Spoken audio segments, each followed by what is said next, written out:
이 시간 우리에게 주시는 하나님 말씀은 사도행전 3장입니다. 신약성경 사도행전 3장. 오늘도 이 말씀을 통하여서 하나님께서 우리 모두에게 은혜 주시기를 원합니다. 간밤에 평안하셨습니까?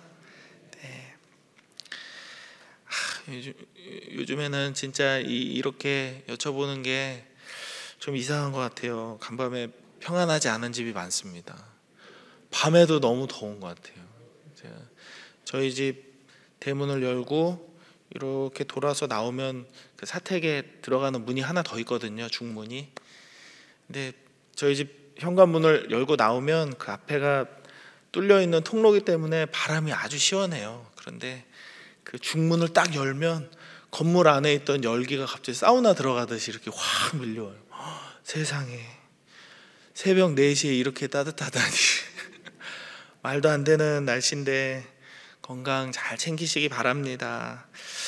자, 오늘 본문에는 성전 미문에 앉아있는 한 거린과 베드로와 요한이 만나는 내용이 나타나고 있습니다. 우리가 익히 많이 설교를 들어본 본문이기도 하고, 성경을 읽을 때 항상 창세기부터 시작하면 민수기쯤 통독하고 거의 포기하고, 그 신약도 사복음서 다 읽고 사도행전 즈음 읽을 때쯤 포기하는 경우가 많습니다. 그래서 기본적으로 사도행전 초반부기 때문에 우리가 많이 읽어본 말씀이라고 생각해요. 베드로와 요한은 유대인의 시간으로 몇 시에 성전에 올라갔었나요? 9시입니다. 9시.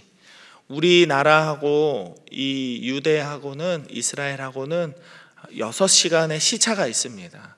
우리가 6시간 뒤져요. 그래서 9시라고 하면은 오후 3시를 말하는 겁니다.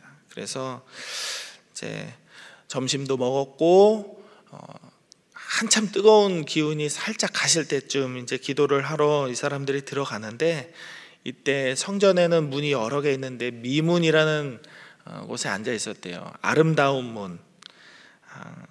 아름다운 문 앞에서 거린이 구걸을 하고 있다. 별로 그렇게 아름다운 광경은 아니었을 겁니다. 근데 그 사람이 그곳에 앉아가지고 베드로와 요한이 기도하러 들어가는 사람들인 걸 보고, 저 사람들은 이렇게 건들면 돈이 좀 나오겠다 싶어서 돈을 달라고 합니다. 그때 베드로는 우리를 보라, 우리를 주목하라 라고 말을 하고 예수 그리스도의 이름으로 기적을 행합니다. 태어나면서부터 한 번도 걸어본 적이 없는 사람, 나면서부터 걸어본 적이 없는 사람이라고 성경은 말씀하는데요. 걸어본 적이 없는 사람이 걷는 신용을 할 수 있었을까요? 상식적으로 아니라고 봅니다. 물론 이제 개종에는 그런 경우가 있어요. 잘 걸어 다니던 사람이 다리를 다쳐서 이제 그 치유의 은사를 받은 사람들에게 기도를 받습니다. 그래서 이렇게 잡아서 일으키거나 일어나서 걸어보세요 했을 때 예전에 걸었던 기억을 가지고 걸어보려고 하는 사람들을 본 적은 있습니다. 그런데 이 사람은 한 번도 걸어본 적이 없어요. 태어나면서부터 단 한 번도 걸어본 적이 없습니다. 그런데 이런 사람을 그냥 단순하게 오른손을 잡아서 일으키니 그가 걸었다라고 말을 하는 것이죠. 기적의 당사자인 이 거린은 물론이고 주변에 있던 많은 사람들이 크게 놀랐습니다. 그래서 솔로몬의 행각이라는 그 행각에 모였어요. 그러나 베드로는 자신들이 한 일이 아니라고 한사코 칭찬받기를 거절합니다. 이것은 내가 한 것이 아닙니다. 그러면서 16절의 말씀처럼 이렇게 말하죠. 우리 16절 같이 한번 읽어봅니다. 시작. 그 이름을 믿음으로 그 이름이 너희가 보고 아는 이 사람을 성하게 하였나니 예수로 말미암아 난 믿음이 너희 모든 사람 앞에서 이같이 완전히 낫게 하였느니라. 아멘. 우리가 한 일이 아니다. 예수 그리스도의 이름을 통해서 이 사람이 일어나고 믿음을 얻었다라고 설교로 또 이제 이어서 설교를 하게 되는 것입니다.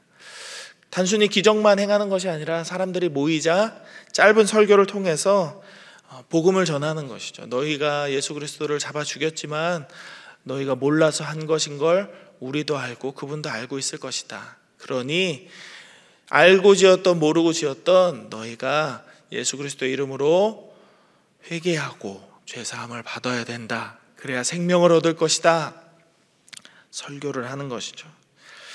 우리가 보통 이 본문을 접할 때에는 예수님의 이름으로 일어난 기적이나 믿음에 대한 설교를 많이 들어보셨을 겁니다.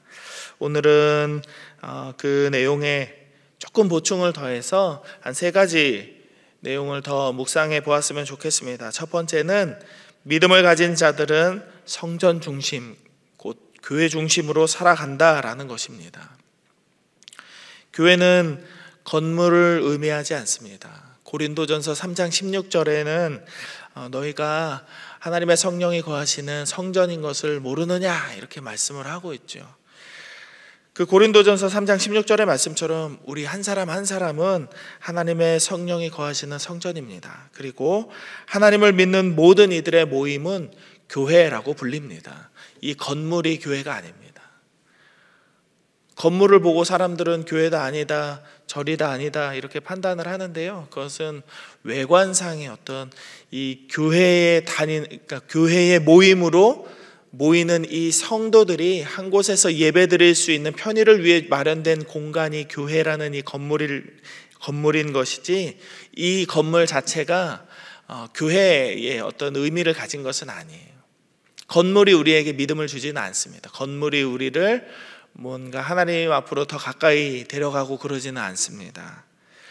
그러나 성도들이 모이는 곳인 교회와 교회 안에서의 모임을 우리는 가볍게 여겨서는 안 되겠습니다. 히브리서 11장 23절에서 25절의 말씀을 제가 읽어드리겠습니다. 또 약속하신 이는 미쁘시니 우리가 믿는 도리의 소망을 움직이지 말며 굳게 잡고 서로 돌아보아 사랑과 선행을 격려하며 모이기를 패하는 어떤 사람들의 습관과 같이 하지 말고 오직 권하여 그날이 가까움을 볼수록 더욱 그리하자. 아멘. 우리가 그리스도의 사람이라면 소망을 굳게 잡아 서로 사랑과 선행을 격려하면서 모이기를 힘써야 한다라고 성경은 말씀하고 있습니다. 베드로와 요한도 예수 그리스도를 믿는 사람이지만 유대인의 한 사람으로서 성전에 나와서 기도하며 하나님께 나아가기를 게으르게 하지 않았습니다. 담임 목사님을 통해서 사도행전 강해가 주일 설교로 계속 이어지고 있는데요. 여러분들의 눈으로 한번 직접 확인해 보시죠. 사도 바울이 선교 여행을 끝날 때마다 어디로 가는지, 선교 여행을 끝날 때마다 사도 바울이 무엇을 하는지 사도행전에서 여러분이 한번 읽어보시면 좋을 것 같습니다. 바울도 3차례에 걸친 선교 여행이 끝날 때마다 예루살렘 교회를 찾았습니다. 성전에 올라갔어요. 이것은 이 성도들이 모이는 이곳에서 함께 예배드리고 하나님 앞에 나아가는 이 성도들의 모임인 이 교회를 가볍게 여기지 않았다라는 것입니다.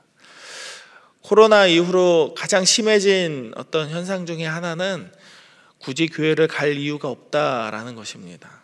많은 사람들이 인터넷으로도 설교 영상을 보면서 예배를 드릴 수 있다라고 생각하는데, 그것은 어떤 불가항력적인 이유로 절대로 나올 수 없는 어려운 상황에서의 경우이지, 대부분의 사람들의 경우에는 인터넷으로 예배를 드린다, 전심으로 하나님을 찾는다, 이것은 약간의 넌센스가 아닐까 생각합니다. 코로나 처음 시작했을 때 3년 전이죠.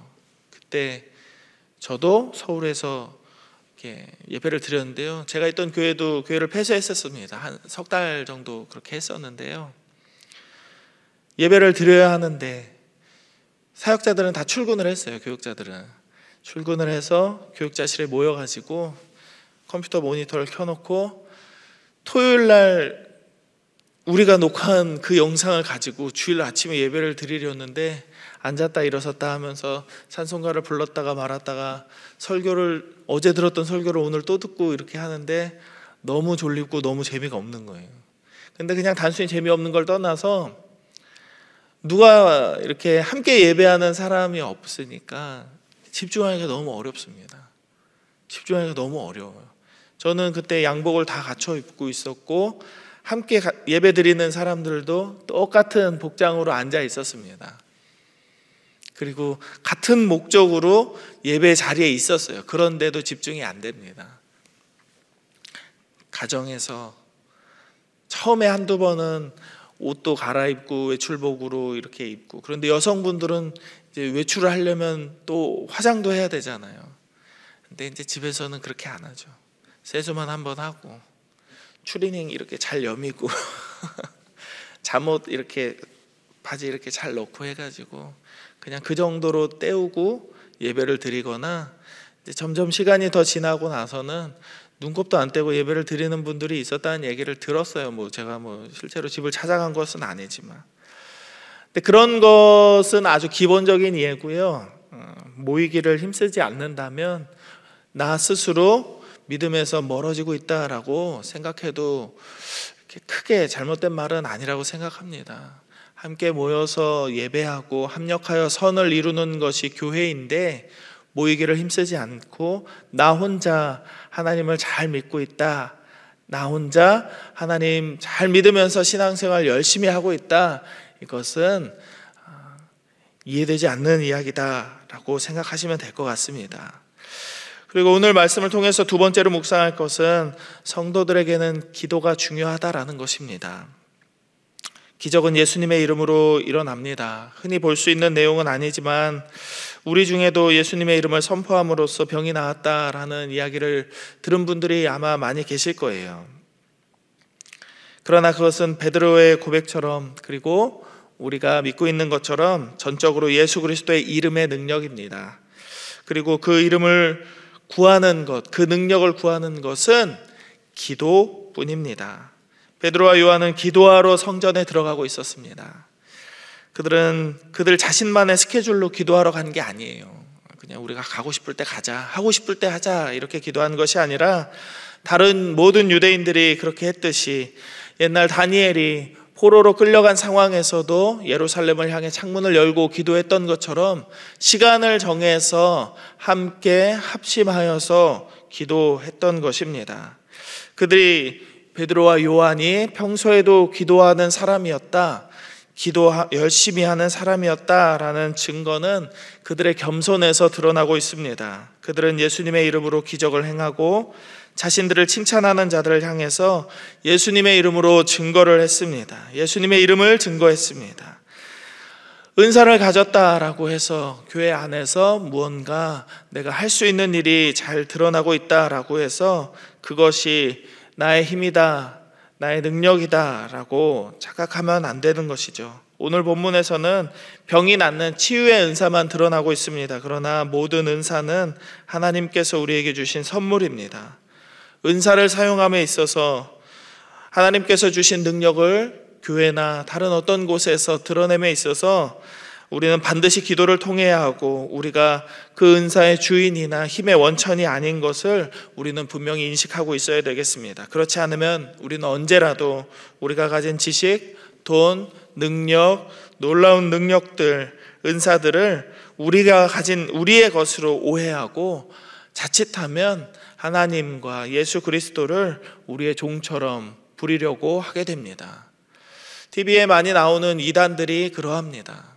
내가 기도하면 사람들 병이 낫는다, 내가 기도하면 미래를 알 수 있어, 내가 기도하면 다 된다 라고 예수 그리스도의 이름을 마치 주문을 외우듯이 내 능력, 내 판단, 내 생각으로 기적을 행하는 것이야 라고 이야기하는 그런 이단들이 많이 있으니까요. 기도는 믿는 자의 가장 기본입니다. 그러나 모든 교회 안에는 기도하는 사람과 기도하지 않는 사람이 명확하게 구분됩니다. 우리는 겸손한 마음으로 기도해야겠습니다. 기도를 많이 한다고 교만할 것도 아니고, 자신이 기도 없이도 잘 살고 있다고, 또 기도가 불필요하다고 그렇게 생각해서도 안 되겠습니다. 우리는 기도하는 사람으로서 언제나 겸손하게 주의 이름을 구하며 우리에게 은혜를 베풀어 주실 것을 간구해야 하겠습니다. 세 번째 묵상할 내용은 설교를 절대로 놓쳐서는 안 된다라는 것입니다. 평범한 사람들, 제가 이렇게 평범한 사람들이라고 표현은 했지만 믿음이 조금 부족하신 분들은 꾸준히 들려오는 설교보다 뭔가 놀랄 만한 기적 같은 것들을 교회 안에서 구하기도 합니다. 우리 교회 안에서는 이렇게 막 뜨거움이 없어, 우리 교회는 뭔가 잠잠해, 이렇게 말씀하시는 분들을 많이 봐요. 저는 선교단체에 있었기 때문에 여러 교파의 사람들을 많이 만났습니다. 근데 그 장로교 교회 안에 있는 사람들은 좀 얌전합니다. 그리고 장로교의 신학은 다른 교단이나 교파에 비해서 약간 드라이합니다. 건조해 보여요. 그러나 말씀을 그만큼 더 분명하게 증거하고 있고 말씀 안에 중심을 잡고 있는 교단이 우리 교단이라고 생각하시면 될 것 같습니다. 눈에 보이는 것에 따라가지 않고 어떠한 상황에서도 하나님의 말씀을 기준으로 그 말씀대로 판단하고 그 말씀대로 행동하고 그 말씀대로 살아가려고 하는 이 신학을 전하는 교단이 우리 교단이거든요. 그러나 좀 몇몇 교단은 이제 좀 뜨거운 분위기 그리고 어떤 눈앞에 나타나는 은사들을 좀 요구하기도 하고 그런 것들을 중요하게 여기는 교단들과 교파들도 있습니다. 그것이 믿음을 키워준다라고 생각하죠. 근데 좀 신앙이 없는 분들 중에도 그런 것들을 좋아하시는 분들이 계세요. 왜냐? 제가 이렇게 좀 길지 않은 사역 기간 동안 보아온 결과 제 느낌에는 이렇습니다. 그것이 좀 흥미가 있거든요. 교회를 안 다니는 사람들 눈에 보기에도 그런 기적들이 나타나고 어떤 은사들이 드러나면 그게 재미있거든요. 그래? 정말 그런 일이 있었어? 나도 한번 보고 싶네. 흥미가 땡깁니다. 그리고 뭔가 짜릿하죠. 와, 대단하다. 그런 기적을 행하는 사람을 보면 그냥 카리스마 있어 보이죠. 뭔가 능력이 있어 보입니다. 사람의 마음을 확 잡아당기는 그런 매력이 있어 보입니다. 그러나 기적은 우리 일상에서 자주 일어나지 않죠. 그리고 결정적으로는 기적만으로 우리의 믿음이 성장할 수 없다라는 사실을 우리는 기억해야 합니다. 기적이 우리의 신앙을 좌지우지하지 않습니다. 기적은 단순히 하나님께서 여전히 살아계시고 예수 그리스도께서 우리를 위해 중보하시며 우리를 위해 일하신다라는 증거이고 방편일 뿐 우리의 신앙이 자라나는 그런 도구가 되어주지는 않아요. 뭐 약간의 도움은 줄 수 있겠죠. 그러나 직접적인 도움은 안 된다라고 저는 생각합니다. 출애굽을 했던 이스라엘 백성들은 날마다 기적을 경험했습니다. 출애굽을 할 때 몇 가지 기적을 경험했죠? 10가지 재앙의 기적을 경험했습니다. 밖에 나와서는 홍해를 가르는 하나님의 능력을 보고 바다를 가른 상태에서 맨 땅을 걸어갔어요. 그리고 아무것도 없는 광야에서 하늘에서 먹을 것이 떨어지는 것을 40년 동안 매일 경험했습니다. 수도꼭지도 없는 광야에서 반석을 2번 치니까 물이 콩콩콩콩 솟아나서 그 모든 사람들이 물을 충분히 해결할 수 있는 만큼 먹었어요. 생각을 해보시죠. 성경 안에서는 장정만 60만 명이라고 했는데요, 숫자가 4인 가족 기준으로 봤을 때 거의 200만 300만은 기본으로 넘는 사람들이었어요. 그리고 이 사람들이 끌고 나온 양, 소, 염소, 이 가축들, 그리고 외국 사람들, 이방인들, 함께 나온 사람들이 얼마나 많이 있었습니까? 지금 부안에서 잼버리 대회 하고 있는데요, 막 더워 죽으려고 그러잖아요. 힘들어서 막 더위를 못 견뎌하고 마실 물이 제때제때 공급이 되고 있는지 안 되는지 저는 잘 모르겠습니다만 그 주변에 있는 교회들에서 이렇게 생수를 막 갖다 주고 그러기도 한다 그러더라고요. 모자라서 그러는 건 아닐 것 같아요. 그러나 시원한 물을 더 제깍제깍 갖다 주려고 그렇게 교회들이 섬기는 거겠죠. 얼마나 덥겠습니까? 그런데 200만 명이 넘는 사람들과 가축들이 한 번에 해갈할 수 있는 양의 물이 솟아났다면 거의 강물이 아니었을까요? 엄청난 물이었을 겁니다. 그런 기적을 매일같이 경험했음에도 불구하고 이스라엘 백성들은 어떻게 됐을까요? 그들 믿음이 하늘 끝까지 충만했었나요? 절대로 아닙니다. 그들은 무지했고 하나님을 배신했고 끝까지 겸손하려고 하지 않았습니다. 우리에게 하나님의 말씀이 필요한 것은 설명할 이유도 없는 이야기입니다. 이 세상이 하나님의 말씀으로 창조되었고 말씀 안에서 온 세상이 섭리로 다스려지고 있으며 말씀이 우리에게 하나님의 하나님 되심을 나타내고 우리의 마음과 생각을 붙잡아주는 유일한 나침반이 되고 있기 때문입니다. 그래서 베드로는 기적을 행한 후에 자신이 이 기적의 주인공이 아니라 오직 예수 그리스도만이 능력의 주님이시고 모든 영광을 받으시기에 합당하신 분이라 하는 사실을 그들에게 전한 것이죠. 그러니까 그분 앞에 나와서 회개하고 죄사함을 받고 생명을 얻으라 라고 설교의 말씀을 전한 것이에요. 이 설교를 들을 때 듣는 이들의 마음이 변하고 믿음이 생기고 이들도 하나님의 사람으로 변화될 수 있었던 것이죠. 사랑하는 여러분, 우리도 이렇게 성전 중심으로 살고 겸손히 기도하며 말씀 안에서 살아가야 하겠습니다. 기본적인 것은 기초적인 것이나 어린 아이들의 것이 아닙니다. 기본 안에서 우리는 그리스도의 장성한 분량까지 성장할 수 있습니다. 그리고 세상의 어떠한 어려움 속에서도 믿음을 지키며 하나님의 사람으로 살아갈 수 있게 되겠습니다. 이 믿음으로 오늘을 살아가십시오.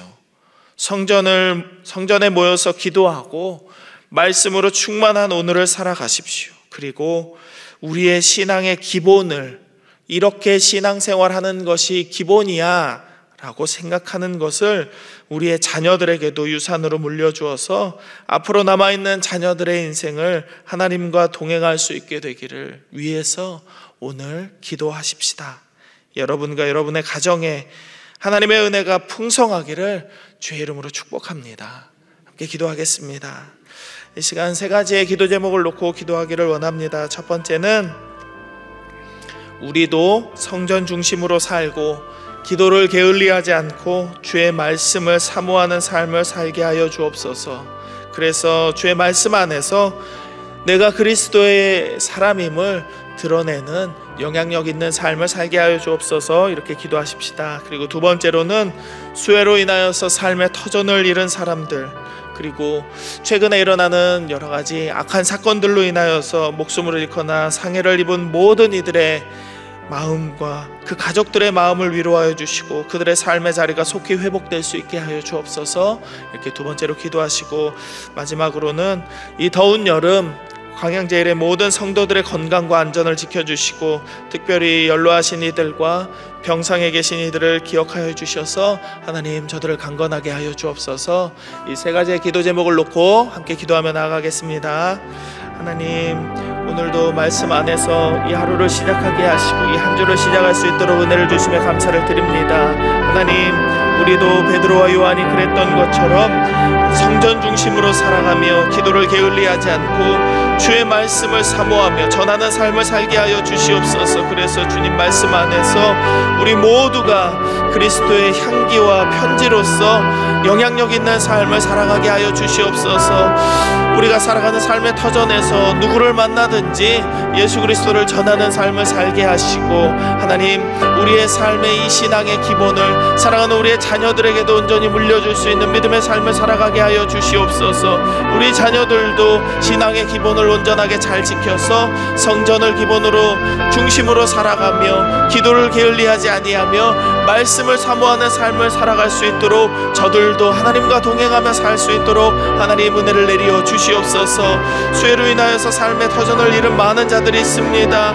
뜻하지 않은 악한 일들로 인하여서 목숨을 잃거나 상해를 입은 많은 이들이 있고 또 그의 가족들이 있습니다. 주여, 놀란 가슴을 진정시켜 주시고 저들의 상심하고 낙심한 마음을 위로하여 주시옵소서. 저들의 삶의 자리가 속히 회복될 수 있도록 돕는 손길들이 끊어지지 않게 하시고 하나님의 으로 인하여서 위로를 얻게 하시고 힘과 능력을 얻게 하여 주시옵소서. 이 더운 여름 광양제일의 모든 성도들의 건강과 안전을 붙들어 주시기를 원합니다.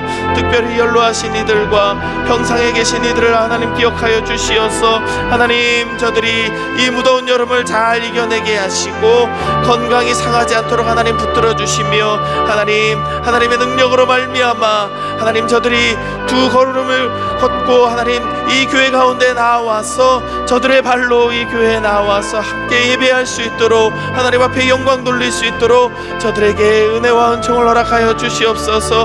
하나님의 능력을 저들에게 나타내 주시옵소서. 오늘 기도하며 나아가는 광양제일의 모든 성도들의 기도 가운데 하나님께서 역사하시고 우리 모두의 마음을 위로하시는 이 하루 되게 하여 주옵소서.